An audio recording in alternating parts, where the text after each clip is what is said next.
Hey guys, my name is Jordan Koss. Welcome to the Almost Essential podcast.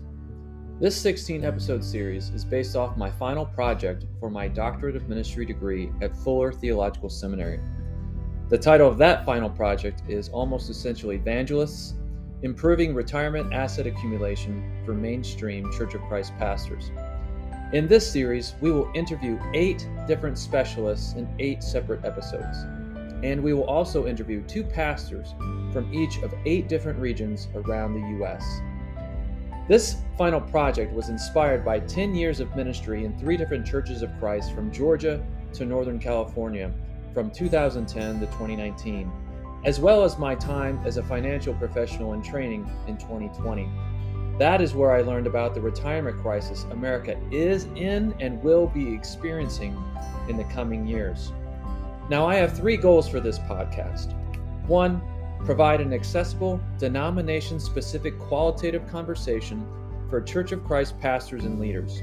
2, introduce leaders and listeners to retirement vehicles and strategies they may not have heard about before. And 3, provide encouragement, motivation, and knowledge to save for the last third of life. Thank you for listening and enjoy. Okay, welcome to the Almost Essential podcast. We have now entered the Final Four territory. This is episode number 13, and with only 4 episodes remaining to record. And so this is number 13, and we're glad that you are either watching or listening today. We appreciate that. This is our episode where we are speaking with 2 pastors from California on the West Coast. But first, let me introduce once again my co-host, Lars Coburn. Lars, say a few words. Yeah, hey, I'm glad to be on the podcast with pastors who are working in where I served in ministry in California for 8 years. I was a youth pastor in San Diego and then Glendale, California. So I love California and the unique challenges of ministry there. So I'm sure we'll talk a little bit about it. But I now live in Eugene, Oregon. So Pacific Northwest, working as a church relations director at Bushnell University and working on, raising the reputation of Bushnell, which is a Disciples of Christ Christian church heritage school, but is also, well involved in our movement and our heritage. And so lends me some unique, fun experiences when it comes to connecting with churches and pastors around things like retirement, and that's how this conversation got started a few months ago, and glad to see it to the end. All right. Yes. And so California can be divided up in at least 2 different states, right? You got Southern California, Northern California, you got the Sierras, you got way up, close to Shasta too, which seems like its own state as well outside of the Bay Area. But they want to be their own state. They want to be their own state. What is Jefferson, right? Yeah. Jefferson. That's right. And so you would know about that being from Alabama. No, I'm just kidding with you. But let's introduce let's introduce our first pastor, and that would be Kyle Sapp. Kyle, say a few words about yourself. Hi, I'm Kyle. I was born and raised in Alabama. Roll Tide. I attended Harding University, got my youth ministry degree there, moved out to California in 2006 to be the youth minister at the Eastside Church of Christ in Antioch, California. While there, I got a master's degree from Fuller Theological Seminary, and then in 2015 transitioned into pulpit ministry in Sacramento, California at the Cordova Church of Christ, which is where I currently hail from. I have a wife who is a nurse, a son who's in 4th grade, and 3 cats, 1 with diabetes. Oh, okay. I'm sorry to hear about that. That's okay. Yeah. And Cordova has a real rich history in California, the congregation itself. And prior to me getting there, at least, yes. Okay.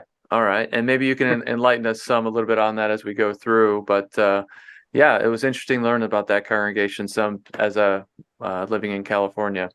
Our other pastor with us today is Glynn Dahlke. Glynn, say a few words about yourself. Yeah, first of all, let me just thank you for allowing me to spend some time with you guys on this podcast. It's been awesome listening to all the podcasts and seeing this progress. But yes, I have been serving in family and youth ministry since 2007 here in California. Born and raised here in California, so I have a unique perspective on ministry and on families. So, Mm. it's an honor and a privilege to be able to serve in ministry, and I'm excited to see how this podcast here unravels for us today. Unravels. All right. So we appreciate both you guys being with us today. Glenn, you and I are both here in the South Bay right now, Silicon Valley, doing this podcast. And we need to get coffee together sometime soon. But right now, we need to do this conversation. Okay, so going into question number one, guys. I asked you to read basically the introduction of my paper about the American DIY retirement crisis, and then the final section of the introduction, which was all about like, okay, what are we talking about when we talk about retirement? How do we define it? How do we frame it? What's the history of retirement? And so my question to you is, what did you find significant about the American DIY retirement crisis, and how do you see it might affect you, whether in terms of your 401k, Social Security, retirement inequality, being worse than income inequality, et cetera, et cetera? What stuck out to you from those two sections? Yeah, I thought that the history that was just laid out there by Ghilarducci is phenomenal.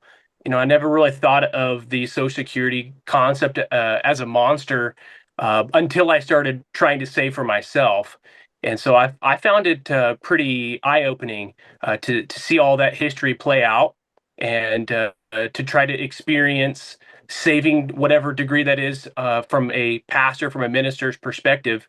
I thought it was pretty fascinating stuff. As far as how it affects the way that I save, I think that having that knowledge now, I wish I would have known 15 years ago. Right. I wish I would have had a little bit more of that knowledge. It would have made me probably not a better saver, but at least I would have had a better vantage point from which to save from. Mm-hmm. Yeah, you mentioned the idea of quote unquote of the monster. That was the creator of the 401k himself looks back on what has become of what he created the 401k, and hindsight being 2020, he's like, I created a monster. It's actually being used to do something it was never intended to do, and that's a very interesting perspective coming from the guy who started it. So, and since the late 70s and 80s, the 401k has kind of been the retirement vehicle used by employers, switching in that for defined benefit pensions. And Ghilarducci saying, well, it's been a 40-year experiment and a 40-year failure also. Kyle, what were your thoughts about that? Yeah, I don't actually have anything to add. I think Glenn pretty much summed it up for me as well. This is stuff that I'd never really thought of. Like I think as a young man, I always jokingly said I'm going to die at 55, so I won't have to worry about retirement. Yeah. The good die young. Which is why, which is why I live the life I live so hardcore, and everything.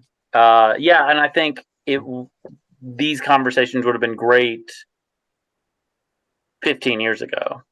Coming in to ministry, making more money than I had ever made before in my life, which is weird to say, and having no framework for the future, barely even really a framework for the present, right? With how to save money, how to spend money, how to respect money without worshiping it was kind of my thing.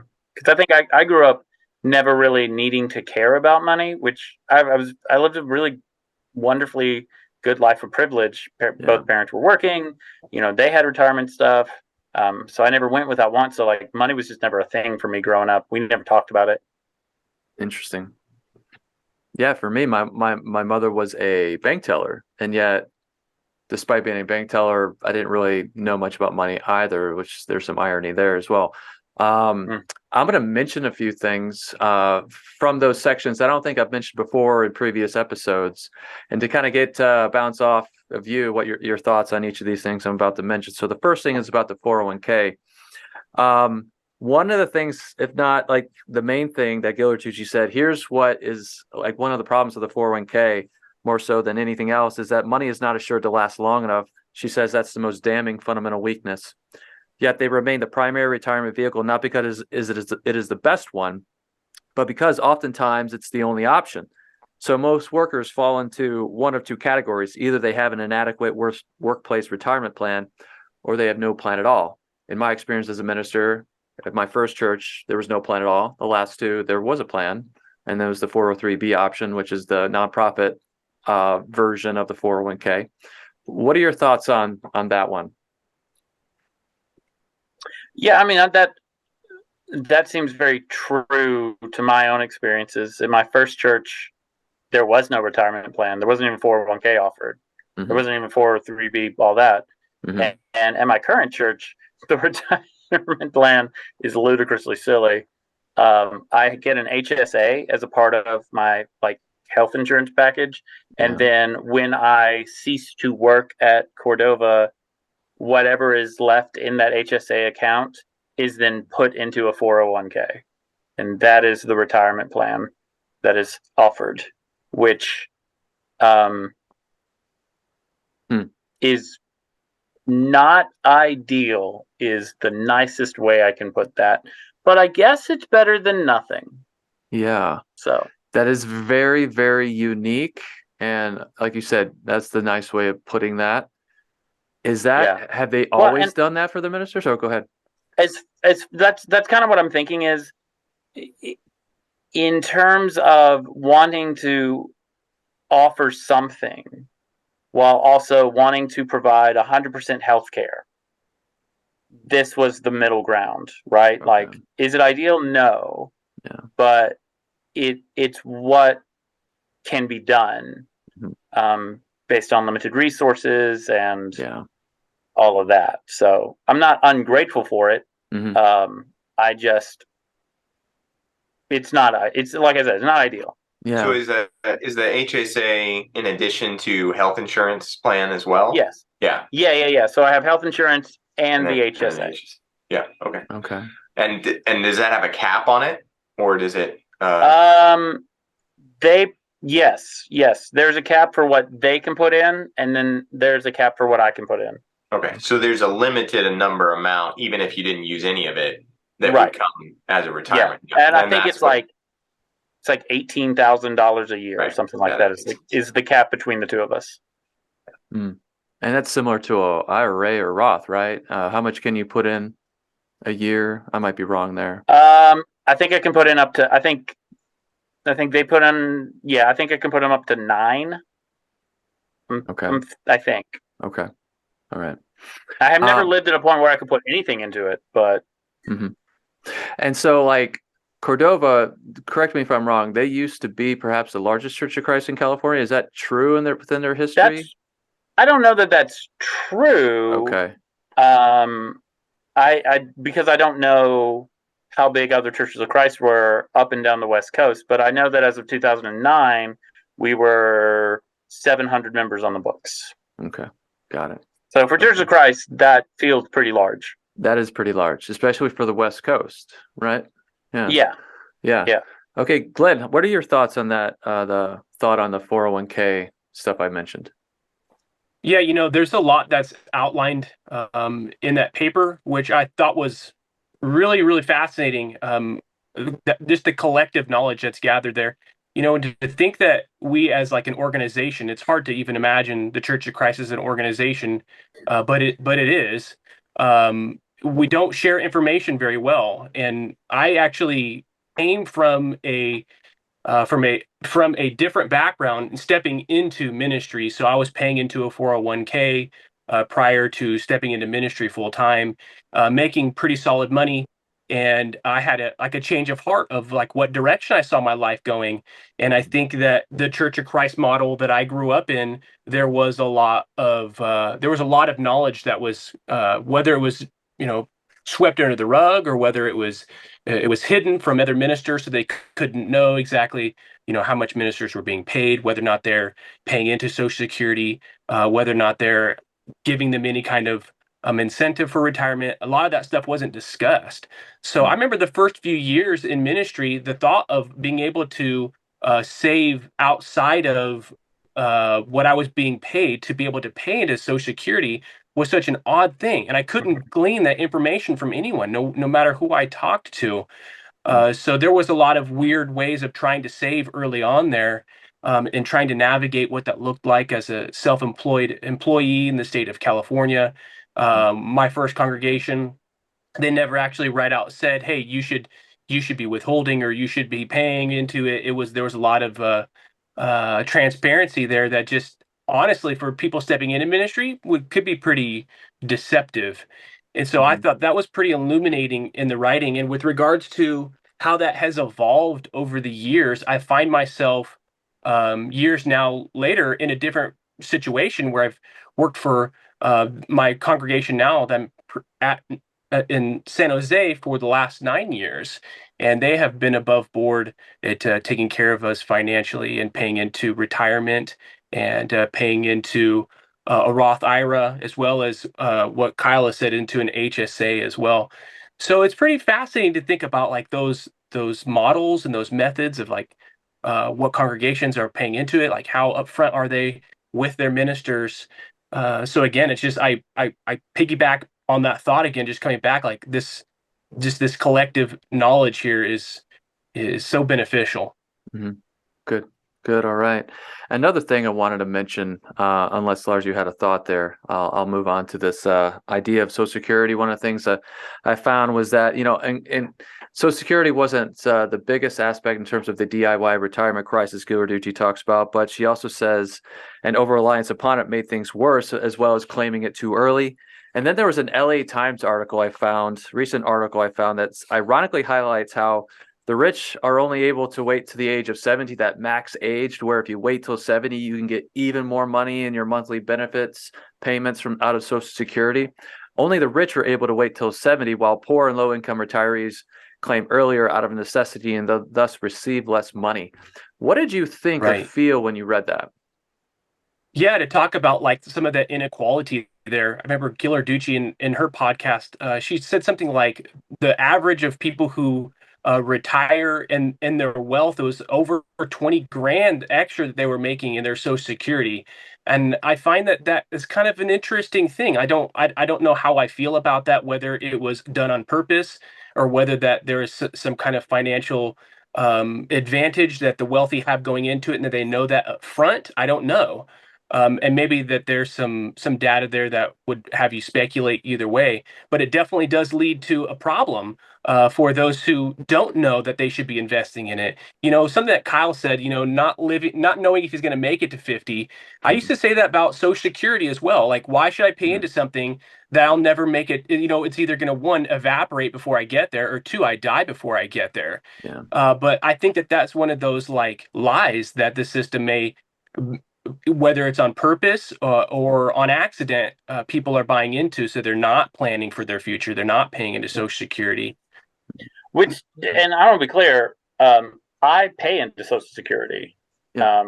I did not opt out. I could not ethically sign the paper that was like, that allows for ministers to sign up, because there's the religious thing. And I was like, I don't know that.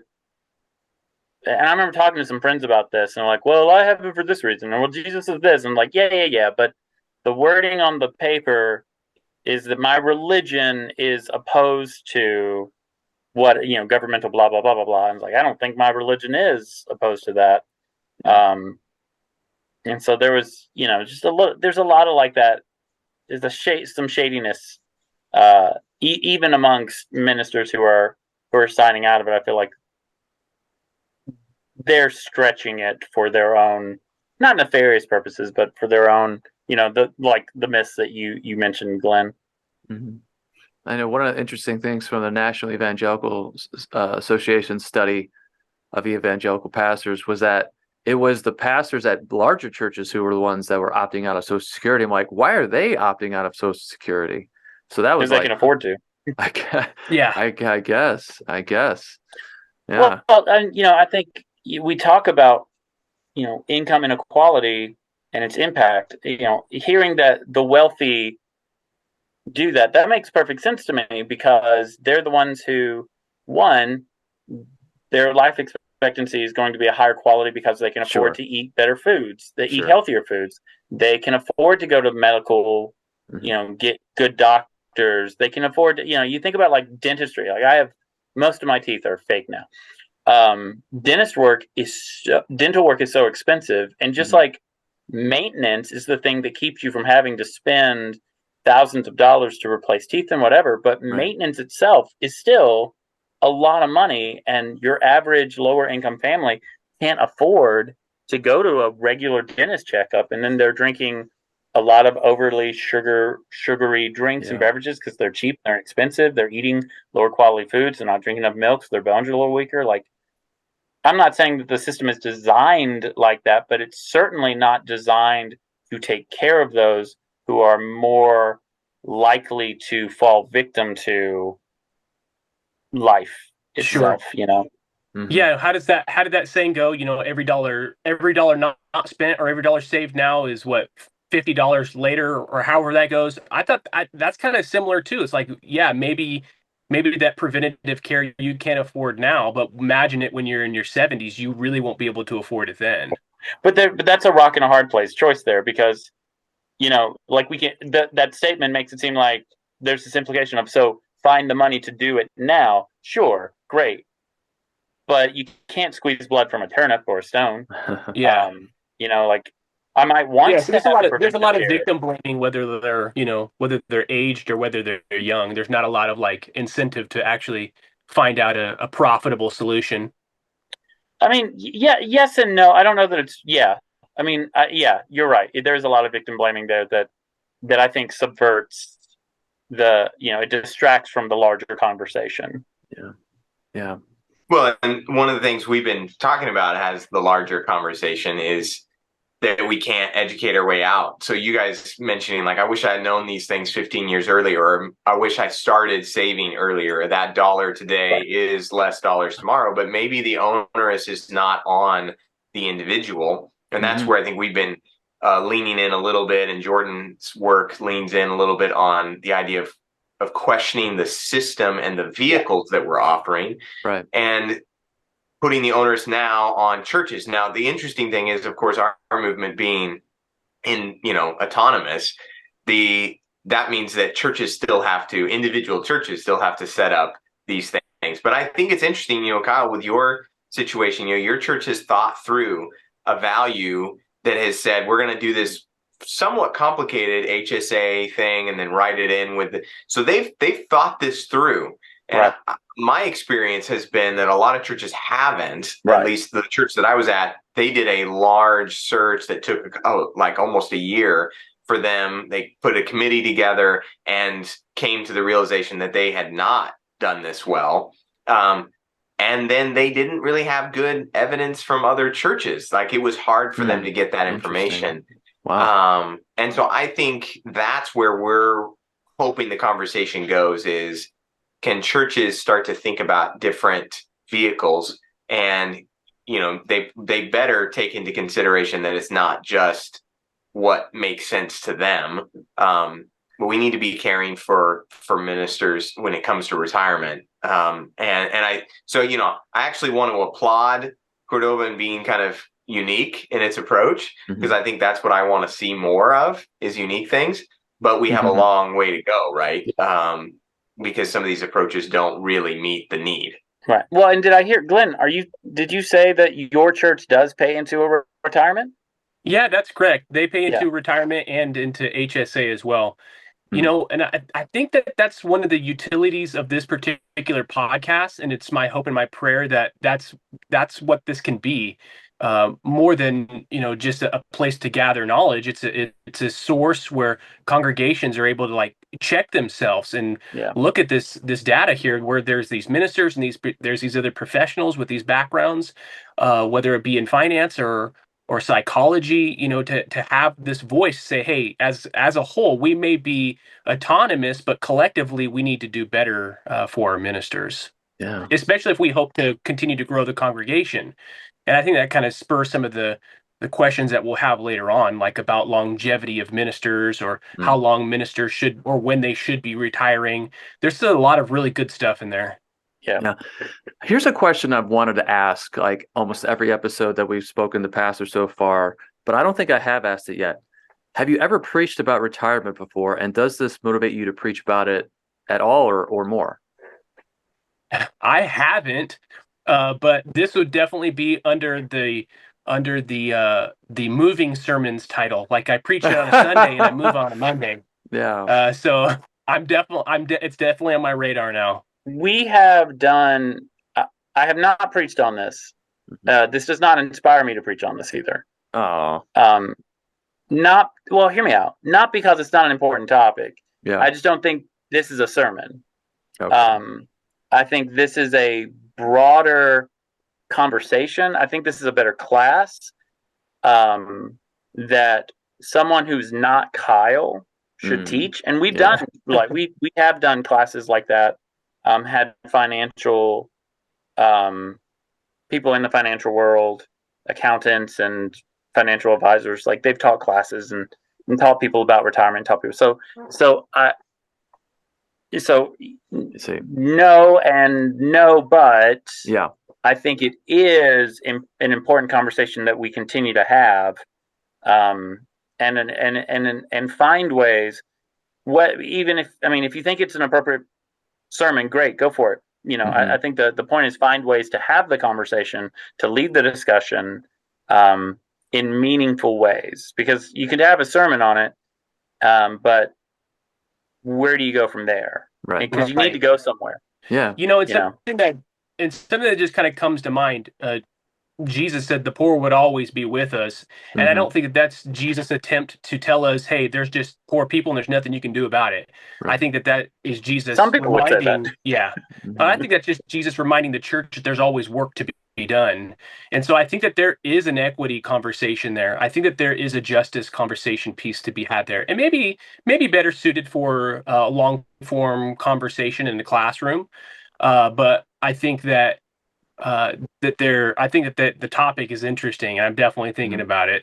And you said it was preaching. Go ahead. I'm preaching in 2 Sundays. Been asked to guest speak, and part of my church relations role, and I like to jump into the series that the pastor's doing. And so he said, we're in James, and it's Your Money Talks, and it's James 5, the opening verses 1 through 6.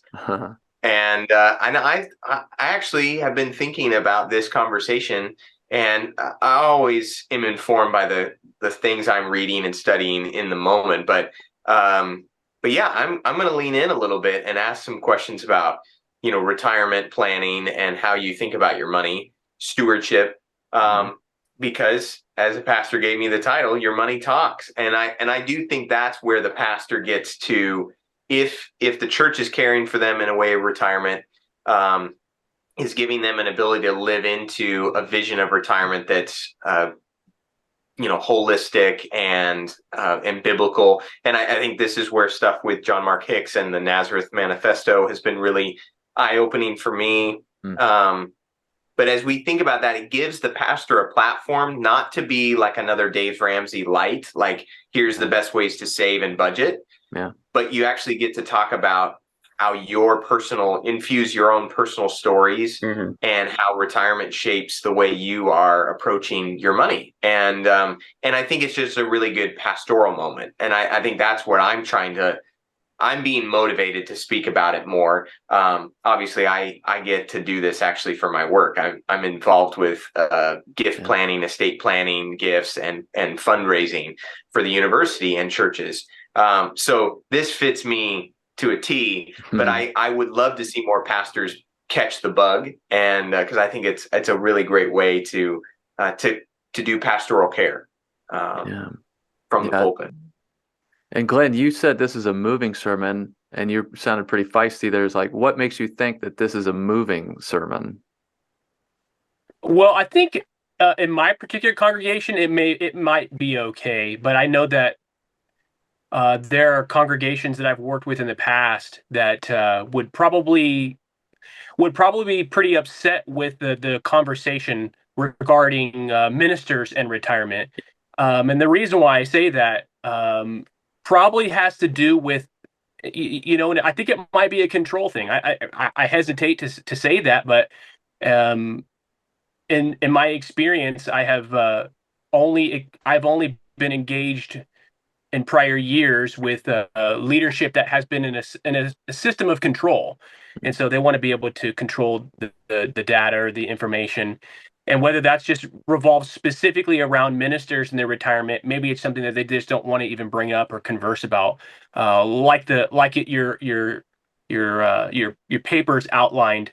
I think that some ministers operate under a system of leadership that says, hey, the ministers, they should just be taking care of this themselves. This is outside of our control. They should be taking care of this. This shouldn't come back to the congregation. We're paying them X amount of dollars. They can fund their own retirement, leave it out of our hands. So I could see that there could be some frustration there coming back from a leadership team. As far as like the equity and justice portion of it as well, I think that just dependent upon where your congregation sits politically, it may hit some veins that others don't want to converse about. Sure. Well, and I think there's also this old school mindset that ministers, because ministers aren't in it for the money, we don't have to pay them well. Yeah. Right. So we don't have to, which is hypocritical, I think. And I don't think that's being exaggerative, because every other career considers the money when you take a job. And yet there's this weird expectation that the minister doesn't care about money. Like, why would I not care about financially affording my family and, my life and, being able to provide for my kid? Sure.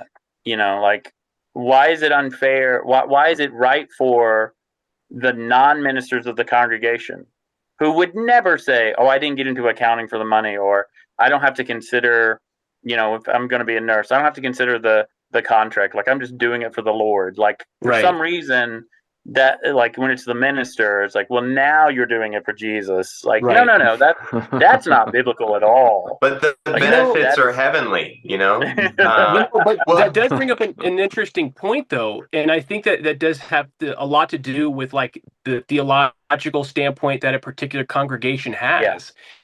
And it sucks to even say that there are people who are in leadership that shouldn't be in leadership, who don't have heavenly minded things and earthly minded things in order. But that's definitely the case, and it's a struggle. You should be able to go to your leadership team and talk to them about finances, and talk to them about retirement. And and it's probably one of the reasons why their ministers, not that they're not doing great work for the Lord, and they'll continue to be servants, but maybe they've served longer than they should have. And there's some disparities there based on how much they've been being paid. And you wonder why some congregations only hire ministers right out of school, because they don't want to have to fund the knowledge of a minister who's been in for X amount of years, and they understand, hey, I need to retire. I need to do this. And so they want to squeeze those ministers out. And so you just have these holdover ministers who are just doing it for the Lord. But that's not true. They're doing it because they can't retire. Yeah. And I've worked with that minister when I was an intern at a church, and I won't give any more details because this is a public recording. Sure. But I worked with a minister who was old, well past even the 70-year retirement mark. Yeah. But he couldn't leave because he couldn't afford to retire. And he was a very kind man, but he had no business being in ministry anymore. And he needed to leave. And eventually he did leave that church. They let him go, and it was not pretty. Gracious, yeah. They offered me his job, which was weird. Oof. But they offered me his job before he had been let go, which was also weird. Yeah. I didn't take it. So yeah, like I've seen the fruit of that seed, and it is not pretty, and it is very, very detrimental to the kingdom and to the minister himself. Yeah, well, and I can see how that shapes like the future of a congregation and the future of church as a whole across the United States and around the world. Yep.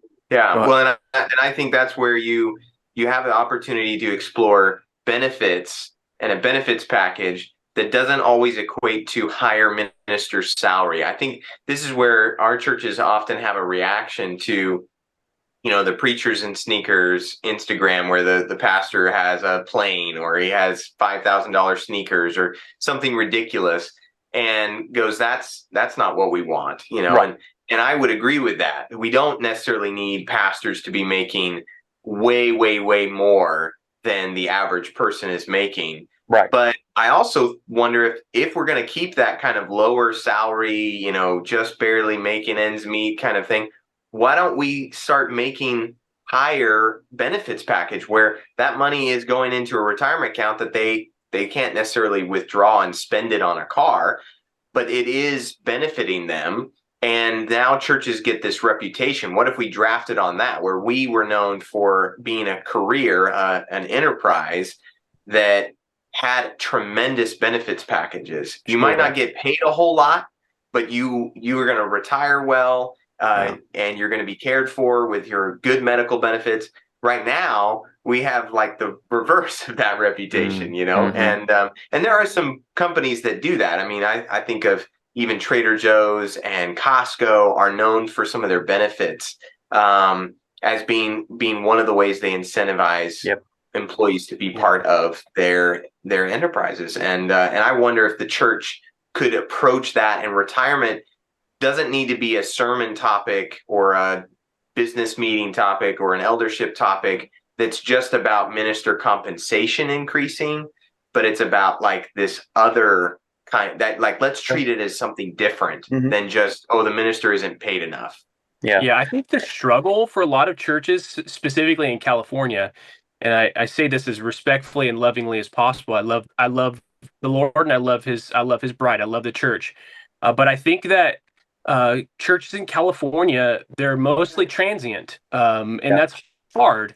And ministers are viewed as transient, and they're viewed as replaceable. I mean, that's not like it's not true. Like, we know that our world is not our home is not meant to be in this world. We know that there are things to aspire further, beyond this plane of existence. But also, I think that getting people to understand that ministers who are dedicating their livelihood, the present, and they're sacrificing the present for the future, and for that retirement, I think that there's more conversation that should be had there.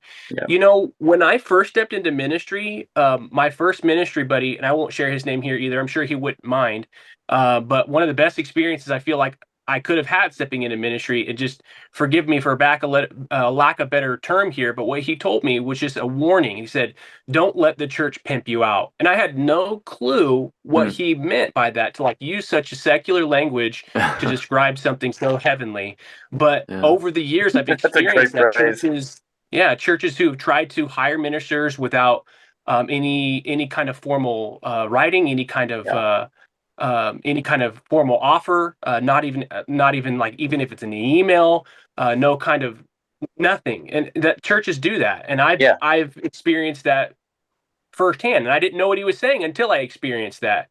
So some of the history that's here, I think that if other people knew it, maybe they could hurdle some of those, or sidestep some of those problems that we probably have all faced. Oh yeah, and man, this leads me to two thoughts, Glenn. One, when I was very young in ministry, there was this job in Missouri, and they wanted me to hire me for this young, potentially growing over the next decade church. It was like they were going to hire me for the youth minister. There was one teenager, but there were like 40 kids, and they were in a college town. And so they wanted me to be a college youth children's minister. And they were going to pay me $1,300 a month and let me live in someone's basement.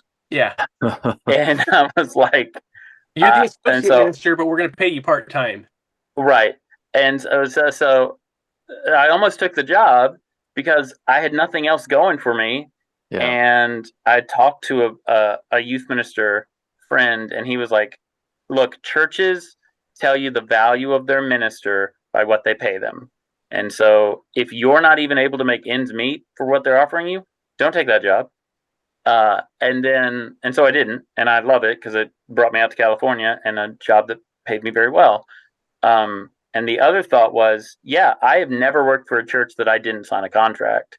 And I've had friends who have worked for churches without any, and I thought this was so ridiculous, any kind of legal signing documentation. And one time, one of my friends called me up 6 months into a job, and he was like, Kyle, I'm not making enough money. And so I need to like renegotiate my contract. And I was like, well, what does your contract say? He's like, I don't have a contract. It's like, oh, you're not renegotiating anything. You're negotiating.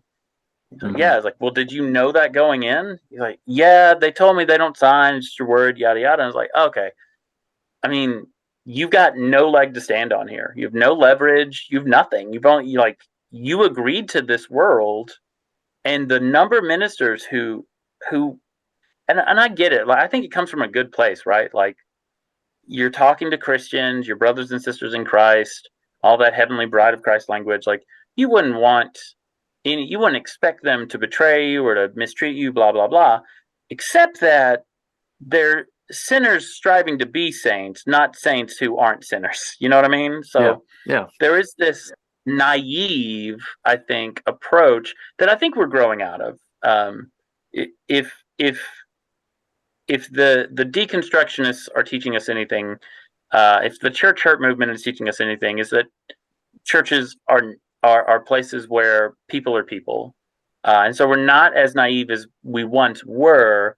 And so I'm hearing a lot less stories of ministers taking jobs without signing contracts. And I'm hearing a lot of churches that are providing contracts. And if you think about it, it's also protecting the church itself, right? Like, you're creating a covenant, you're creating boundaries, you're creating expectations for both parties that are mutually beneficial. And I think that, the addition now needs to be, okay, what about retirement? What about long-term? If you wanted, like, lots of churches want their ministers to stay long-term. We talk about that. But what are you doing to incentivize that? Like, I signed a 5-year contract when I got to Cordova. And so, like, I'm not leaving for 5 years, and you're not letting me go for 5 years unless it's some kind of major sin thing. And I'm still here, and I'm not leaving anytime soon. And it's like, if you want longevity for ministers, churches have got to put I don't know, there's a catchphrase there, proof in pudding or something like that. But you got to take a step towards there, Yeah, no, I hear you. I wanted to mention one other quick thing before we jump into some specific questions related to your retirements and thoughts based on your experience as a pastor. And that was the history of retirement in terms of what I learned as I was writing. It's like, it just didn't start at Social Security in the 1930s as a result of the Great Depression. But it started post-Civil War as the industrial age kicked in and urbanization pushed men 65 and older out of employment sooner, leading to a longer retirement with less family support because people had less kids as they moved from the cities to from the farms to the cities. And what was interesting is, like, I found one guy said American Express actually began the first private pension plan within America in 1875, and Civil War pensions kicked in about 1890 for men 65 and up. And so that helped out about a third of those men 65 and up in America. But that's kind of where the history of retirement began. And that's not something I knew until I started doing this writing. Did anything within that history that you read in that section 5, that last section of the introduction, like, did it cause any light bulbs to go off? Well, it's an interesting thing if thinking about, that Civil War era men retirement, like what does that even look like versus us now in 2023. Mm-hmm. I think that it's like a different world thinking about retirement. Sure. But again, I think it goes, had that conversation about ministers who are staying in ministry 75, 80, and they're not retiring. And I think that there's some kind of disparity there. There's something that's not right there. If there were people who were able to pay into it, and it being this automatic fund that was being paid into, then why are there still people who are unable to utilize that in ministry, not able to retire? And so it's an interesting thing to think about how much has changed since its inception. Yeah, it kind of seems like based upon the sociological origins of Churches of Christ, Church of Christ took a while from that maybe farm, like in terms of helping with retirement, moving from that kind of farm mentality to like the city mentality. I don't know, just that evolution of like catching up to here's how we should support our ministers who now live in the city versus living in the farm. I don't know, thoughts? Right. No, I think that's a good observation that we, particularly in Church of Christ, for better or for worse, we are the slowest group of people who are not a group of people. We are. I don't know what it is, man. Like, there's a lot of us younger generation Church of Christ ministers who are for some reason still Church of Christ ministers, even though we shouldn't be, who are still here, and it's just like, man, why are you like this? Why are you not more provide? Like, you read Campbell, you read Stone, like you read Scott. You read There's some some more major backsliding. But you read those guys, and they are provocative, and thoughtful, and interesting, and really in that 1904 split with the Church of Christ, the Disciples of Christ, and all that jazz, when it became official, it was just like, man, why did you guys choose the slowest possible mentality? And honestly, a lot of it's fear-based, I think. Fear is what strangles faith. And so fear does not invite ingenuity. It doesn't invite thinking about the future, except in it's got to be avoided. We got to be protected. And so, the best way to have this conversation with Church of Christ is to just use a fear-based mentality. Like, hey, if we don't change things, we're going to die in 20 years, and all of our ministers will die. How does that dumb joke go? How many Church of Christ ministers does it take to change a light bulb? Change? That's so true. That's such an interesting thing. I see a major backsliding there, which is really unique. I think that as ministers in California, the way that ministry shapes is even slower for here. We're not in the Bible Belt, so things that seem like they should be radically different.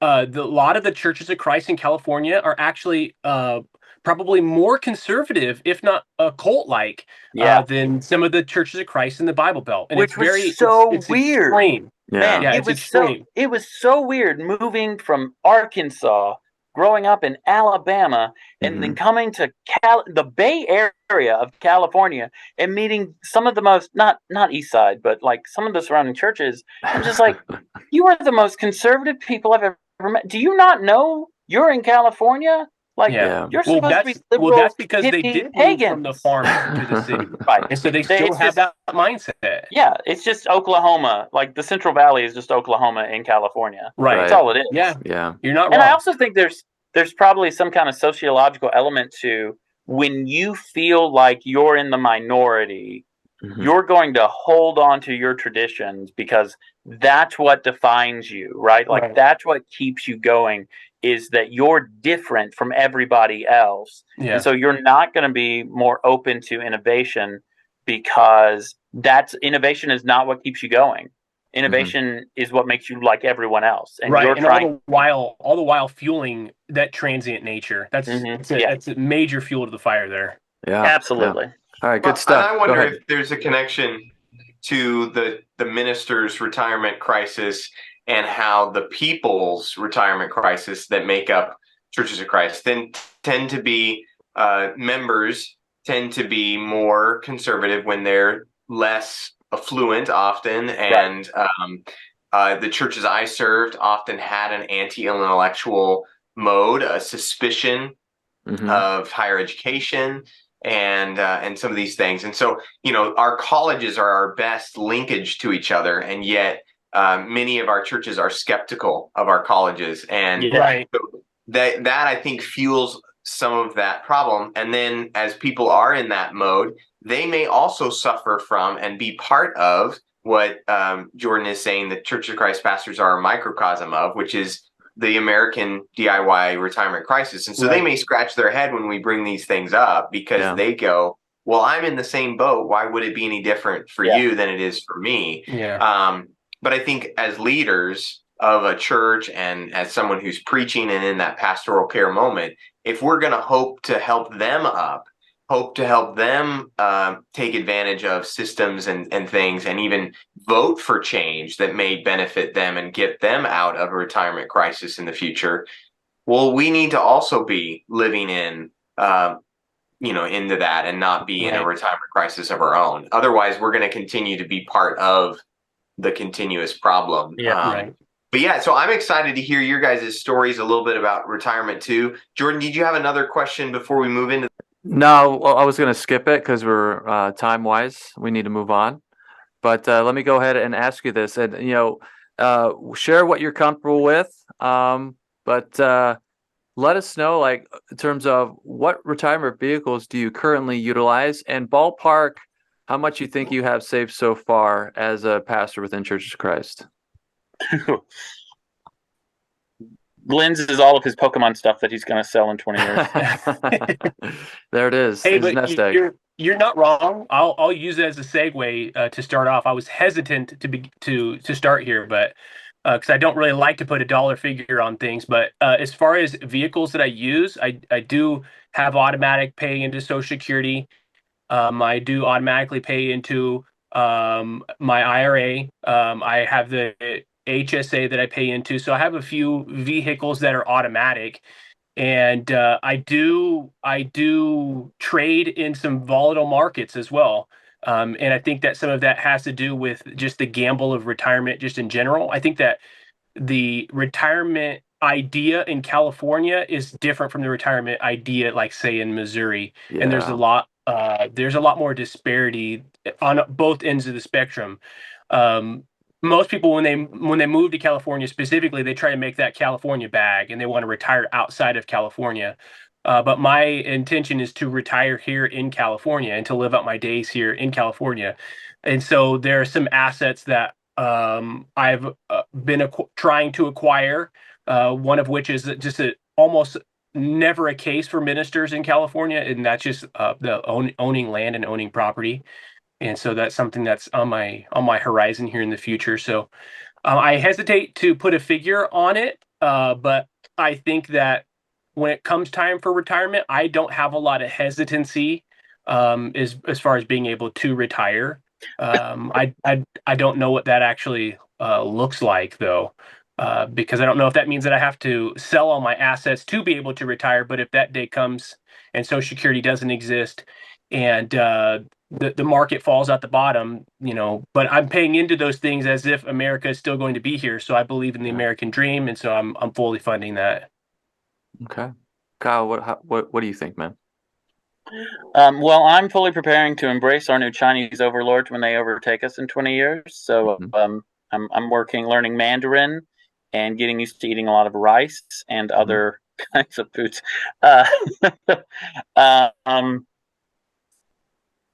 So I pay into Social Security. I will pay into Social Security until I stop working.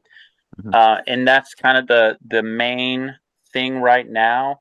Part of what moved us up to Sacramento was the opportunity for my wife to go to nursing school. And she is now a nurse in California. And so we are in the process of investing in some different things, and I'm not going to put numbers on that because I don't know them, honestly, and it's a little consuming. Better late than never, first of all. If I could have started this 10 years ago, I would have, but we couldn't afford to. That was just the way we were living, and it was no one's fault. It was just California Bay Area is expensive, right? And now, with her degree and with the job that she currently has and the benefits that currently has, that offers us a chance to both be more generous in the present, but also be generous to our future selves. Right. And so we're doing that. And like Glenn, we are also in the process of here, hopefully in the next 3 to 4 months, becoming homeowners and landowners. Okay. And that's exciting. Yeah, I mean, we're pretty confident we can do it. It's just a question of, can we do it? And, depends on what the market's going to do and, all of that jazz. But Yeah. I'm confident that America's still going to be around in 20, 30 years. And I'm pretty sure I'm not going to be dead by the age of 55. My back will be, but I will still exist. You keep eating Mountain Dew and those cheese First puffs. of all, you drink Mountain Dew, Jordan. You don't eat it. Oh boy. The camp days. Oh man, dude. The other day, you can edit this out. The other day, we were traveling to San Francisco to celebrate my son's birthday, and we stopped at a gas station. And Aaron got me a can of Planters cheese balls and a Mountain Dew, and I was like, "Oh, it's camp." That's awesome. Oh man, styrofoam never tasted so good. That's right. Whenever I go in the dollar store, man, I always go for that 1 liter Mountain Dew bottle. $1. Yeah. Okay. So question 3, Teresa Guillarducci says that the new class divide for Americans is one's level of retirement anxiety. How would you rate your retirement anxiety as a pastor within Churches of Christ in light of the DIY retirement crisis from 0 to 10, 10 being most anxious? I'm like a 4. Okay. It maybe even a 3, and that isn't because I'm resourced to be a 4 or a 3. It is more of I'm just not an anxious person in that way. That and I'll own that some of this is probably naive. Some of it is also, Aaron and I have worked very hard to get to where we are starting to get to right now, and so I'm very confident that the financial plans that we are making and the people that we are listening to, that will yield benefits and fruit for our retirement to be healthy and good. So I've worked with generous churches. I've been somewhat intentional, like not taking jobs at places that I don't trust want me to be there and want me to be there enough that they'll support me. I've also only worked at 2 churches, so there's that. But I've always felt taken care of, and yeah, so I'm a 3 or a 4. It's a concern, but it is not something that I'm anxious about. Yeah, I'm probably a 6 or lean closer to a 7. Probably for the opposite reason, because I am an anxious person, and it's something that I battle regularly. And it's not that I'm not planning. It's not that there's nothing in place. It just, I always feel like I could do better. And so there's some anxiety that exists there. I think for a couple of factors. One, I think that maybe if I wasn't married, it'd be different. That it'd be lower, or if I didn't have children. And so there's a lot that rides on the shoulders, Yeah. And so I'm a little more anxious than I probably ought to be, but that's the truth. Well, yeah, you're also just a more responsible person than I am. We can just acknowledge that. Yeah, but I mean, that's not true. You got number 3 coming along. Is that right? Yeah. Congratulations, by the way. And so, yeah, Thank you for that. 3 kids. Yeah. That adds anxiety in terms of how you're going to afford everything. Yeah. I think also out of all the pastors we've asked this question to, that you just rated yourself the highest of all of them so far, which is interesting as well. And it might just be personality. Maybe that's a factor. I mean, I want some generational wealth to be able to pass down to my children. That wasn't a thing that existed for me. And so that there's maybe a little more of that anxiety that's self-induced, because I want to be able to plan for their futures as well. But also all the while not just handing something over to them, but helping to prepare a stable place for them to be able to launch from. And so there's some added pressure there that I put on myself. No. I've been curious every time we ask this question. I'm always like, wait a second, can I press on it? Because I just, I do sense sometimes we'll have a conversation and it'll have gone all around, not getting paid enough, or, these different things, forces at play. And then the person will be like, yeah, I'm not worried. And I'm like, really? So anyway, But I appreciated you being honest there with that, because I have a higher anxiety about retirement than most of the people who in the interviews have had. And I rate myself more on that 5-6 thing. It is a thing that keeps me up at night. Sure. Not always because I'm doing it wrong, but just because it's something that occupies some of my time and focus. I just wonder at times, like, okay, our pastors just kind of winsome, like we don't care what happens to us or something. I do think there's kind of like almost a badge of honor that we wear sometimes, and so it's helpful to normalize that, because I'm sure there are others that aren't that way, that just does keep them up at night, for good or ill, and that's something to acknowledge. Not every pastor is like winsomely married to I'm about kingdom, and I don't care what happens to me when I retire. I would like to change my number. I'm now a 9 because apparently I'm missing something. No, but I'm sure that we've heard this in other contexts too, but I think it applies pretty well here. They say that you could be so heavenly minded that you're no earthly good. And I think that this applies pretty well. Like, yeah, I will sacrifice myself, but I'm not going to sacrifice my family. I'm not going to sacrifice my children. If one day they grow up and they want to do that, by all means. So I won't allow a congregation to take advantage of my family. I will be allowed. You can take advantage of me, but not my family. So I think that is where some of that anxiety comes from, is like, how can I shelter, how can I protect my children from that? How can I shelter my spouse from that? They're in a different kind of limelight than most people of the church even understand. And so there's some pressure there. Yeah. And I feel it. And I think my answer to this question 2-3 years ago would be different. Because back then Aaron was in nursing school and didn't have a job, and all we had was debt, and that was one thing. But now I'm on the other end of that, and it's really nice. Sure. And you should have, and there should be that, like, what person wants to step into ministry having to consider, like, hey, am I going to be able to pay my energy bill this week? Mm-hmm. And you're sitting down with somebody that has a need that might be greater than your own, and you're concerned about, like, they have diapers for their children or food in their refrigerator. I mean, to some degree, I think that there is a level of understanding that allows you to be able to sympathize with someone, but it makes the job a little bit more difficult when that's a constant concern of yours. Absolutely. Mm-hmm. Yeah. And now on the other end of that, right? Like, having been in those positions on the other end, there is an absolute freedom that Aaron and I have never felt like we felt the last 3 to 4 months.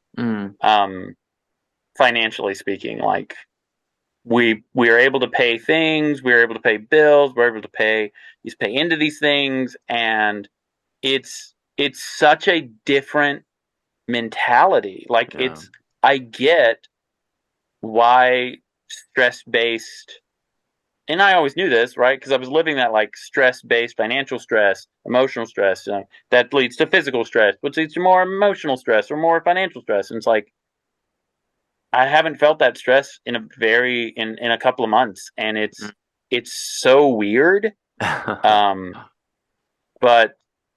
and it's not like I don't trust Jesus or anything. It's just we worked hard and we're still being faithful, and we're seeing provision, I guess, is the way to think about it. Like, the seeds we planted are now bearing fruit, and I would like to imagine that we will continue to see that fruit grow. That's so great. And that's the prayer, at least. Yeah, that's awesome.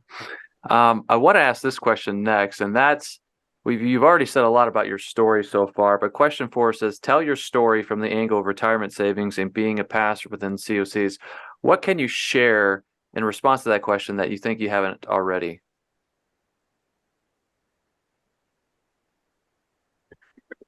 I would say, if there was one thing I would say, to a Christian college, or to my Christian college, there needs to be more talk about this with your future pastoral students. Okay. I took a class called Introduction to Ministry. It was like it was the best class I ever took at Harding because it was just all practical stuff. And it talked about taxes, it talked about funerals, weddings, hospital visits, jail visits. And it did talk about retirement, but very briefly. Okay. And it's hard to get 20-year-olds to care about this stuff. I get that. Like I didn't like I could have run further with it, but sure. So like that would be the thing that I would say is I didn't plan for it. I didn't think about it. It was always like that's future Kyle's problem, but then future Kyle became present Kyle, and it's like, man, future Kyle was past Kyle was an idiot. And I love that guy, but he was dumb. And by the grace of God, I married a beautiful wife, and she's a hard worker, and so thanks, honey. What about you, Glenn?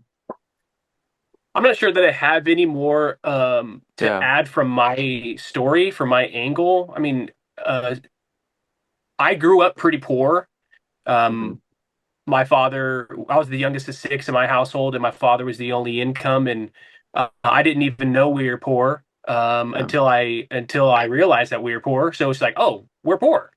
And so that kind of mindset has always been in the back of my mind, is like, okay, is there a way to even be able to save out of poverty? And I think that is an interesting mindset to have from coming from a low income, even low income part of California, which is interesting. So there was a definite mind philosophy shift that occurred in my young adult age. Like Kyle said, I obviously, with age and that knowledge, there's the opportunity for wisdom, and I wish I would have gleaned wisdom a little earlier. But as far as my angle of retirement, it's always kind of been the same. Is that if I make it there and if I plan, then maybe God will get me the rest of the way there. I just didn't want to be foolish in my desire or my understanding of what retirement looked like. I knew that there was more knowledge out there to be found. And so over the years, I've picked up bits and pieces here and there. And like Kyle said, I also took a class that revolved around that during my time during studying in ministry. And I found that would be really profitable, maybe even more profitable than some of the Bible seminars I sat in on. So yeah, not much more to add there. Okay. All right. Lars, any thoughts before moving on to the next question? All right, you're good? Cool. All right, so number 5 says, do you think being in Churches of Christ has hurt or helped your asset accumulation for retirement? Explain. What do you think? Hurt. Okay. I say that it didn't do me any favors because when I came into ministry, I actually, like I said earlier, I left a pretty well-paying job. One that afforded me a future that would be different than the future that I have now, and there's no going back and doing that over. But the congregations that I've worked with, it has been a growing process, and with that growing, there comes growing pains, and there's been some struggle there. And I think that had I stayed in the vocation that I was in, I would probably be a little bit further along. Do I regret it? No, I don't regret any of it. But to be honest with you, I mean, I'm not going to lie and say that I've been able to fully fund my retirement in the Church of Christ. So, no, I'll get it. Thank you. I don't know that the Church of Christiness plays into this at all. Okay. Oh, okay. There's nothing. Like, I was always going to be a minister. I've always trained to be a minister. It's the only career I've ever really wanted since I took it seriously. It's the only thing I really see myself doing. And so I don't know that, if I had not been a minister at all, then yeah, probably maybe, but I don't think so. Like, I think I would have been just as dumb with money in a non-ministry job as I was with money in a ministry job. So maybe I would have worked for a company that instantly gave me a 401k. I don't know. So I don't think the system of the Church of Christ is it has much impact on my retirement, so much as it's just my lack of wisdom. Okay. From a young age. Got it. Interesting. Okay. So next question is, what do you feel are the challenges to save for retirement as a pastor, and also what benefits are there, if any, as a pastor within Churches of Christ? Challenges, benefits. Well, I think the housing allowance is a nice benefit. Mm-hmm. It affords a little bit more of a non-taxable income for the purposes of savings. And so I think that is certainly a benefit. I think challenges would just kind of be limited to things we've already talked about, right? Like systems that don't have a healthy understanding of retirement, right? Like that's going to be congregation to congregation. I think that's a challenge. You can leave one congregation that has a healthy understanding of retirement, and then go to a congregation that doesn't care at all about it. And so I think that's going to be a challenge for people. Yeah. I think just it's difficult to work for a church in California and make a good wage because California churches are getting smaller and smaller. Our funds are not what they used to be. Membership is older and older, all of those general church problems, and it's expensive to live in California. So I think those are the challenges. Yeah. I love this question because I feel like it's pretty unifying. I think that the struggles that we as ministers have to retire are probably pretty equal to the struggles that people outside of ministry as a vocation have. And that is just trying to figure out a plan that works best for them. And I think that oftentimes people view ministers like as this position, like, oh, they've got all their stuff in order. They got all their ducks in the row. And then just forgetting that we're totally human beings, and we may get knowledge, we may get information that comes in one ear and out the other, and we make foolish mistakes just like everyone else. So I think it's a good question, and I think that I think that maybe the positives might outweigh the benefits. I know for me, one of the reasons why I wanted to pursue ministry was secondary to finances and more had to do with my own spiritual health and what that looked like with my own family looking forward. I was a boy in comparison to where I am now. Sure. But some of the opportunities that you have, if you're flexible, there are other things that you can do, and I think that there are other vehicles, if you will, that allow you to take advantage of. And maybe some of those are a little more riskier than others, but I think that being in what is considered essentially a startup in a congregation, you're self-employed, you have a lot of flexibility, you have a lot of opportunity that exists there. So I think Kyle is right. I think that it's from one church to another as much as it is from one minister to another. But I think the beautiful thing about this is like having a platform to gather all this information so that other ministers can glean from it. I think this is a beautiful gift. I really do. Great. I like that because it's the positive and acknowledging the negative. We mostly sat on the negative side of the DIY crisis, but you I think Glynn brought up a good point of view. Like just because it's a DIY doesn't mean it has to be negative. It actually could mean that you are able to leverage it if you take advantage of the opportunities and the flexibility. So yeah, I think we actually could innovate in this space because of the lack of bureaucracy and cumbersome rules and all that, because we don't have to run it through a denominational vote or something, we do have to get our elders on board or whatever, but even within that, they might be giving us a stipend. We get to choose what to do with that stipend.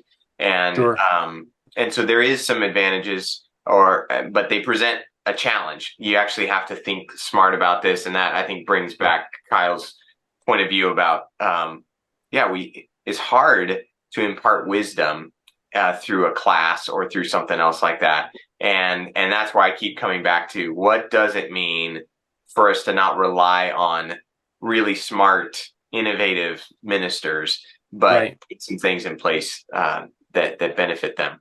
Dude, I thought Gillard Ducci did like a fantastic job of presenting this information, and I think that we we do ourselves a disservice by thinking that that approach is meant to be negative. Like there Yeah. is light at the end of the tunnel there. It really is. And listening to her podcast, I came out hopeful for retirement. And yeah, there is a crisis that exists there with that, that ever growing, what was it, in 2050, there's supposed to be some 25 million people who are going into retirement who don't have the ability to be able to retire. Yeah, that's doom and gloom, sure. But there's still hope there because there's time between here and then. And so we have an advantage that we know this is coming. We have an opportunity to do something about it. All right. Good stuff. Good stuff. And I want to ask you guys, what have you found to be the greatest help in terms of saving for retirement as a pastor within Churches of Christ? What do you think that one thing is? Marrying a nurse. We've heard that before. Transparency. I think that this doesn't occur enough, and that there are ministers who don't want to talk about their salaries, maybe because they're embarrassed that they're not making as much as they should, or that maybe they've been taken advantage of. I think that, again, just to continue to plug it, like this model here, I think is a great way of dispersing information that maybe people are reticent to take. Maybe if they don't have a colleague, maybe they're at a church where it's small and they're the only minister there, and the churches that and in their area they don't feel comfortable with gathering with or sharing information. This is just free data there. So you guys. Yeah. I didn't have these conversations growing up either. And so I really like that answer in terms of transparency, to be the room where it happens, to quote Hamilton.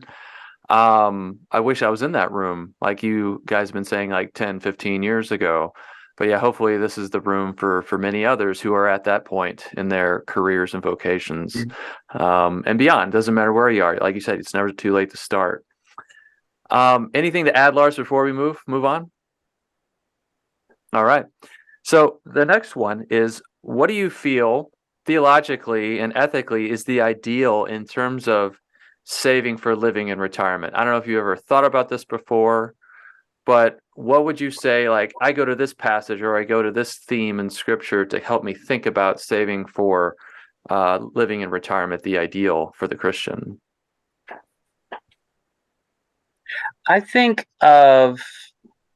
I've been thinking a lot more recently about the story of Joseph and the wisdom of the vision that a famine is coming.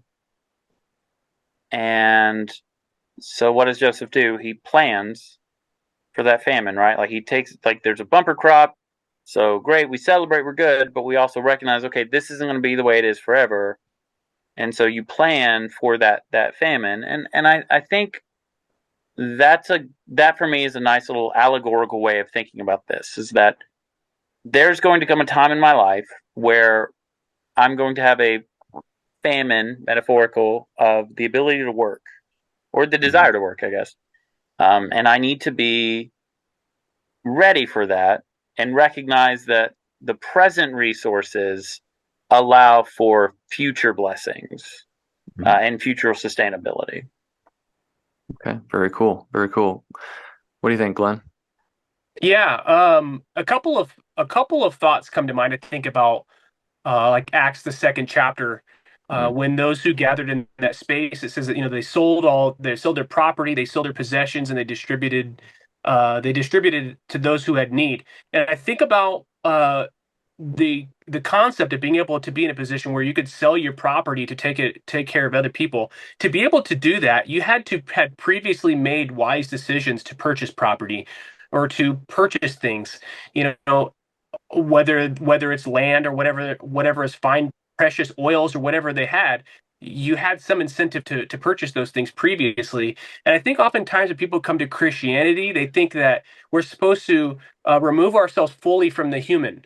And we now operate in this new spiritual self. And to a degree, I agree with that. As far as sin is being removed from you, yes.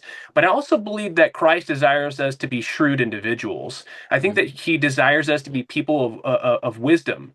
And I think that means being able to take advantage of opportunities and systems to know that, hey, if I purchase this now, maybe there's an opportunity for me to use it to the glory of God some other day. Maybe it won't benefit me financially, but maybe it could financially benefit someone else. And I think about those women in the first century church who bankrolled those churches, and they wouldn't have been able to do that if they didn't have the finances in place.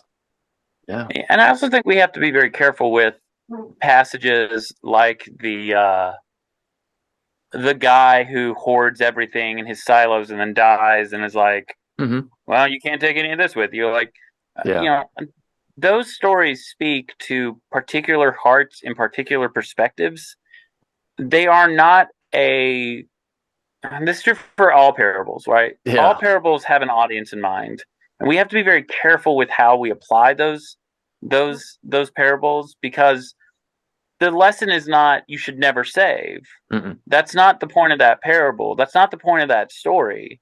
But I think we go to that story and can hear that and think like, well, the you know, to Glenn's point, right? Like, Christians are supposed to be poor. We're supposed to never have stuff, right? Like Jesus told the rich young ruler to sell everything that he had. It's like, well, maybe that was for him, and maybe that's for some of us, but that's not necessarily true for all of us. Sure. You know, because our hearts are in a different place. So I think we have to be very careful with those kinds of passages. Yeah, to condemn a vehicle like that, people always misquote the passage that money is the root of evil. Right, but it's the love of the money that's the root of all kinds of evil. You know, and I immediately think of, where your heart is, your treasure is found. You know, it's so very true. If it's just in the accumulation of the wealth, then maybe there's a problem that exists there that needs to be addressed. But Jesus also talks to, remember when Jesus, he feeds the multitudes and he questions Philip and he says, hey, Philip, what are we going to do about this? We need food. And Philip's response back to Jesus is one of monetary nature. And he says, hey, Jesus, 9 months salary couldn't feed these people. Jesus doesn't condemn Philip in his desire for the monetary solution. Jesus is just like, no, that's not the answer to the solution. But that could be the answer to the solution, is if you had enough money, you could feed these people. So Jesus is not outright condemning the financial portion of it. And I think that as Christians, if we operate in that mode today, I think that we do a disservice to money. We do a disservice to that vehicle, as if the Lord could not use it. And isn't that the message there, that from very little and meager usage there, that Jesus was able to bless the multitudes? I mean, I think that we have to imagine that our finances, no matter how much we save, in comparison to the glory of God, is always going to be meager. No matter how much we save, is always going to be small. And so we couldn't save enough even if we wanted to. And I think, Glynn, you have been a prime example of what a healthy motivation for saving looks like. Because your whole, maybe not your whole spiel, spiel feels a little pejorative. I don't mean it like that, but you've constantly gone back to setting up your family, caring about your family, wanting to set up your children, wanting to let them springboard. Like, you view your finances and your savings from an other perspective, right? Like, and I think that you model a healthy motivation of wisdom with resources, balancing that with the kingdom mindset. But your motivation, not, I just want to have money. Your motivation is, I want to take care of people. I want to take care of my family. I want to take care of the future. And I think that more ministers need to start caring about themselves as much as they care about their congregation, if that makes sense. Like, it took me a long time to realize that I am a member of my congregation and I deserve to be loved as much as everyone else in my congregation deserves to be loved. Like you mentioned, like, saving for retirement is an aspect of self-care. And we even talked about an aspect of that with Trey Finley in episode 1, where they brought a cool and good perspective on soul care in relation to this topic of saving for retirement. So good conversation so far, guys. We're about to wrap it up with a couple more questions here. But so what have you done well, and what do you need to do differently still? Churches too. Let's start with, what have you done well, and then we'll get to what do you need to do differently and apply that to churches as well.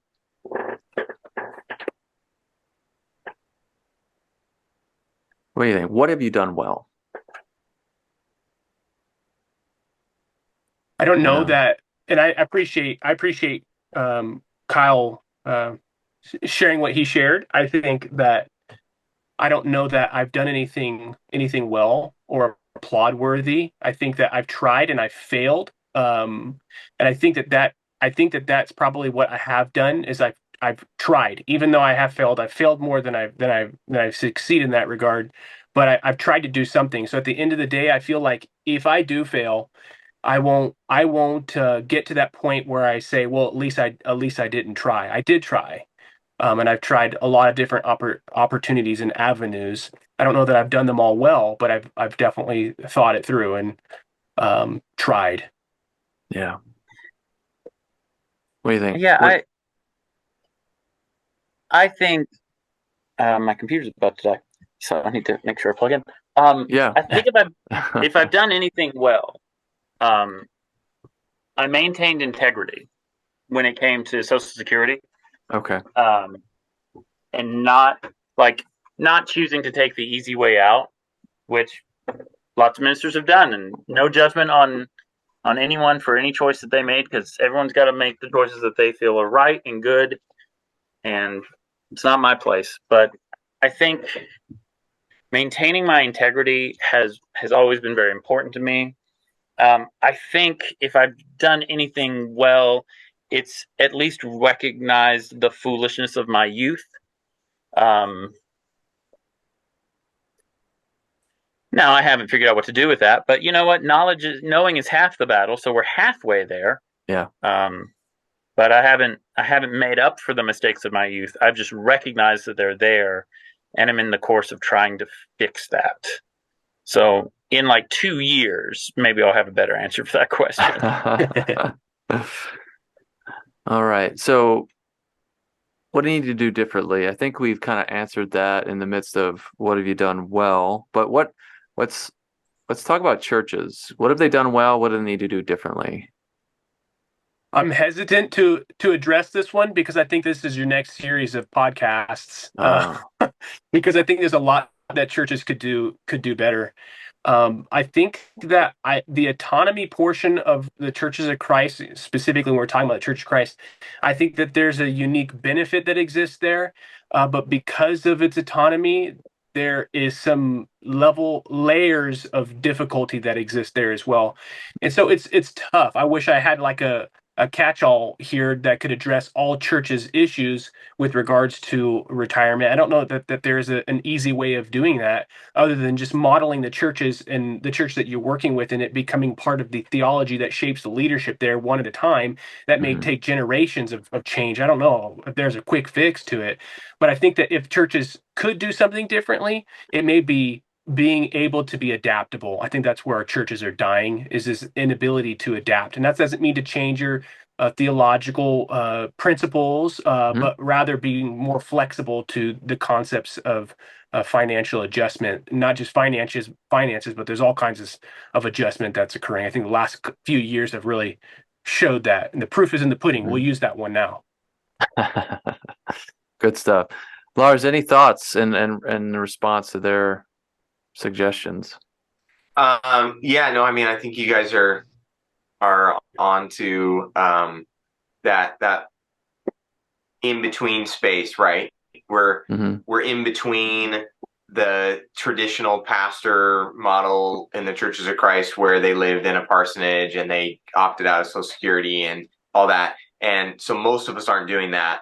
But we haven't really arrived at the next thing, right? So we've realized what wasn't working, and there's we've definitely served in churches. I served in one with somebody who was reluctant to retire, even though they were at retirement age, and so we've seen the evidence and the fruit of that, and said no, we're not going to do that. And our churches have made some pivots. We've come up with some innovations, but we haven't really arrived at the new standard. And so that in-between space is kind of uncomfortable. And I think actually, as we listened to Teresa Ghilarducci and others, we're starting to kind of realize that America is in an in-between space. And I like to joke that youth ministry is kind of an experiment that's going through an in-between space right now as I talk with churches.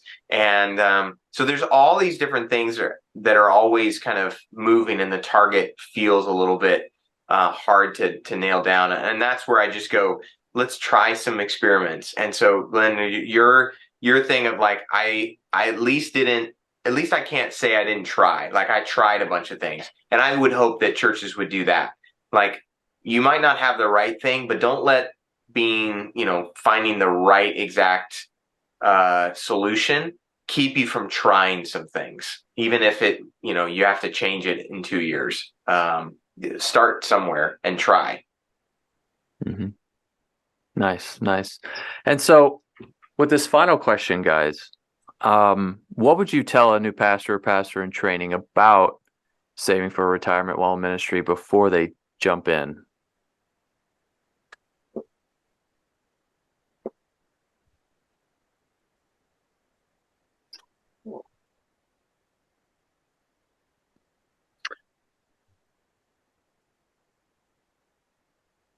I think the first thing I would tell them is you're not a bad minister for wanting retirement. Yeah. You're not being selfish.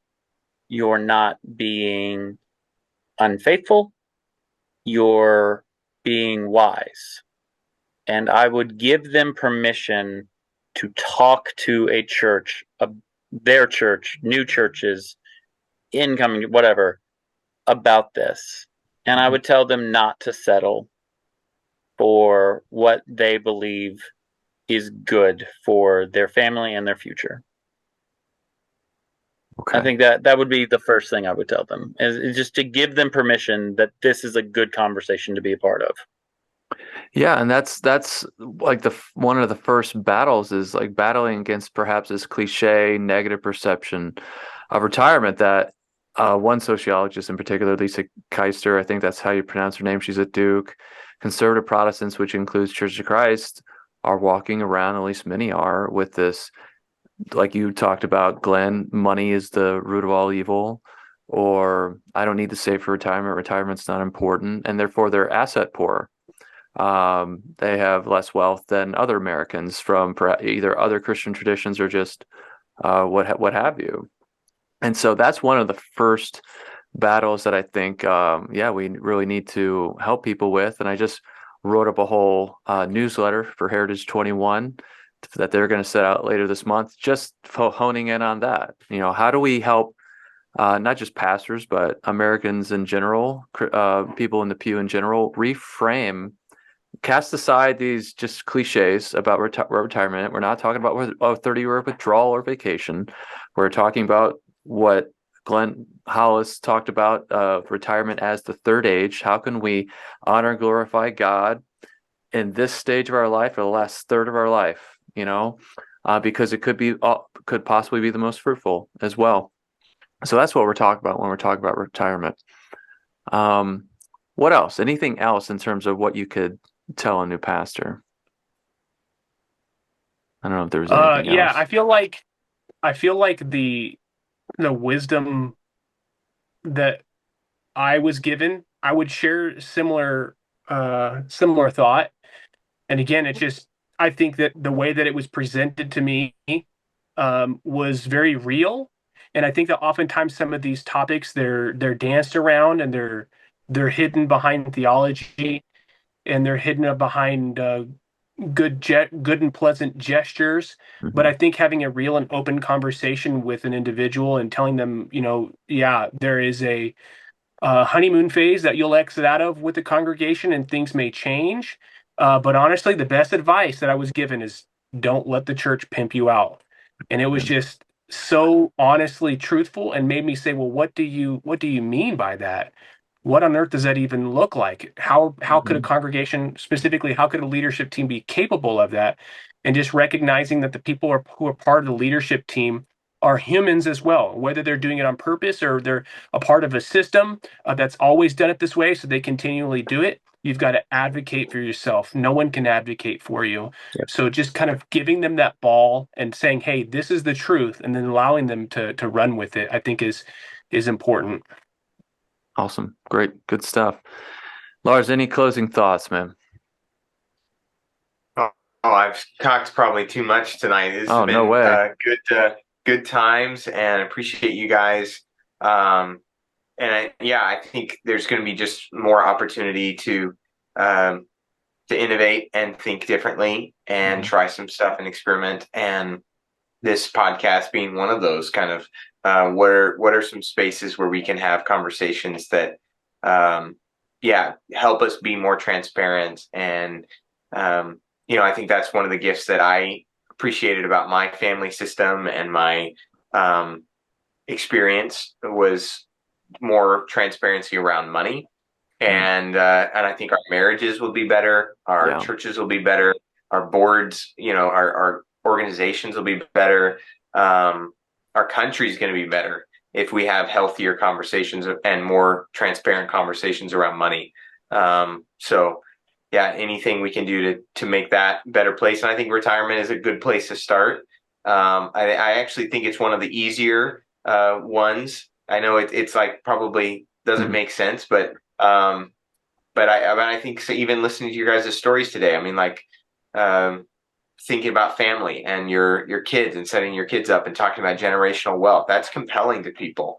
And Kyle, you talking about like, okay, I'm married a nurse, and there's some things that play into our ability to save for retirement and these things. When we're transparent about that, it just elevates the conversation and makes it more accessible for people, I think. Yeah, we appreciate you guys coming on today. And the transparency word is rising to the surface, and the vulnerability of sharing your stories.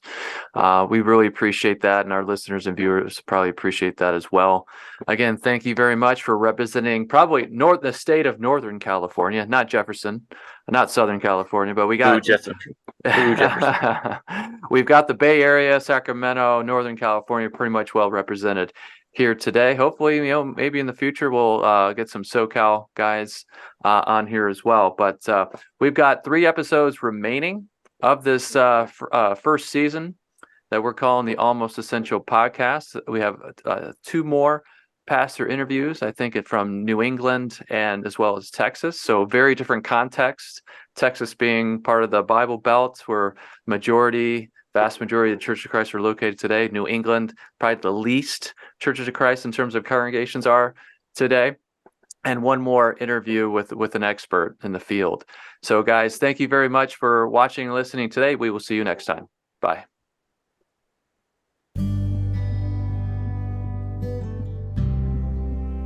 Once again, thank you for listening. We hope you enjoyed this episode of the Almost Essential Podcast. If you like what you heard and you want to reach out, you can connect with me, Jordan Koss, on Facebook or Instagram.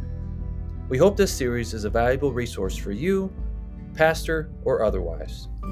And remember, you are not almost essential. Your role and service in the church is essential, as well as saving for retirement within your holy vocation and calling.